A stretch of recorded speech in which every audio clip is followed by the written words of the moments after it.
Bonjour à vous et bienvenue en ce 18 avril sur une série de 4 capsules sur comment intervenir sur nos pensées. Hier, comme théorie de base, on a vu un enchaînement. Donc, on a un événement qui génère ou apparaît une pensée automatique ou une image ou encore un monologue interne, ce qui est peut-être souvent pas fondé, qui génère une émotion et cette émotion-là peut nous amener à avoir une action précise ou un comportement. Et ce comportement-là devient à nouveau un événement. Donc, ça peut devenir un cercle vicieux.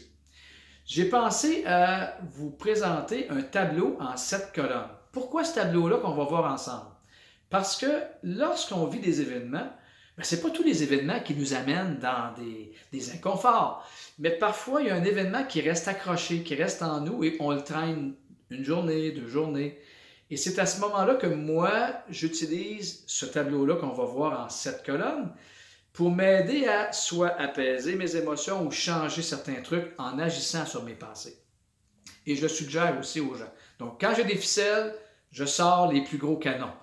Allons voir les 2 premières colonnes. Pourquoi je vais vous parler de 2 colonnes aujourd'hui, 2 colonnes demain, 2 colonnes lundi et 1 colonne mardi? Parce que je veux que vous appreniez à vous exercer avec chacune des colonnes. Donc, les 2 premières colonnes, la première, c'est d'identifier l'événement qui nous a mis dans un embarras, avec laquelle on s'est mis en embarras. Et la deuxième colonne, c'est identifier les émotions. Allons voir ça avec des exemples. Donc, vous avez un événement et vous devez vous poser, quand vous avez identifié l'événement, vous devez vous poser 4 questions. Tout d'abord, qui était concerné dans cet événement-là? Deuxièmement, de quoi s'agit-il? Quoi? Et à quel moment ça s'est produit? Quand et où est-ce que ça s'est produit? Alors, je vous mets un exemple. Un exemple tout à fait d'actualité.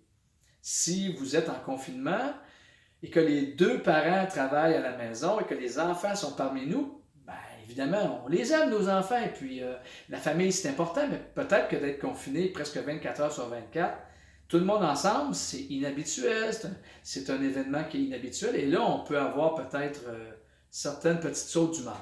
Donc, l'exemple peut être le suivant. Une personne se chicane avec son enfant. Donc, hier après-midi, je me suis querellé avec mon enfant à la maison. Alors, les 4 questions sont bien répondues. La personne a dit hier après-midi, donc quand. La querelle, c'est le quoi. Avec mon enfant, qui était concerné, moi et mon enfant. Et à la maison, qui est le où. Maintenant, je vous ai dit, on doit identifier quelles sont les émotions ou les différentes humeurs que j'ai ressenties à ce moment-là. Alors, je me pose la question, c'est quoi les humeurs que j'ai ressenties à ce moment-là? Et je dois coter ces humeurs-là. Quelles ont été sur 100 l'intensité de chacune des humeurs ou des émotions que j'ai ressenties selon l'importance que j'y ai donnée. Alors, allons voir un exemple, toujours en lien avec une supposée querelle, par exemple.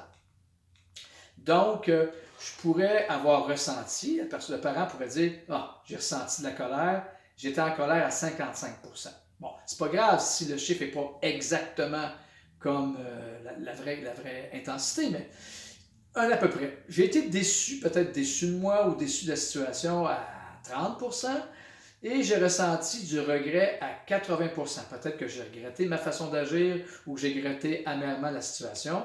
Et par la suite, je pourrais dire, je me suis senti triste à 70%. Bon, alors déjà, je vous entends penser par rapport à la théorie d'hier. Hier, je vous ai dit que c'était événement, pensée, humeur, action. Et là, je vous parle de traiter l'événement et l'humeur. Il y a une raison pour ça. Lorsque j'analyse une situation, ce qui se porte à mon attention rapidement après la situation, ou presque en même temps, c'est un peu l'humeur que je ressens, l'émotion. Et ça, c'est plus facile à analyser. La pensée qui se présente avant, on va aller la voir demain. Et il y a des façons de traiter ça. Alors, exercez-vous. Rappelez-vous, par exemple, différentes situations dans le passé, court, moyen, long terme, où vous vous êtes senti d'une façon X. Identifiez-les, le quand, le qui, le quoi et le où. Et identifiez les humeurs et cotez les intensités des émotions ou des humeurs que vous avez ressenties. Alors, je vous souhaite un bel exercice sur ces deux premières colonnes-là. Et je regarde dehors, allez vous promener, il fait très beau. Et j'ai bien hâte de vous retrouver demain pour la suite. Au revoir.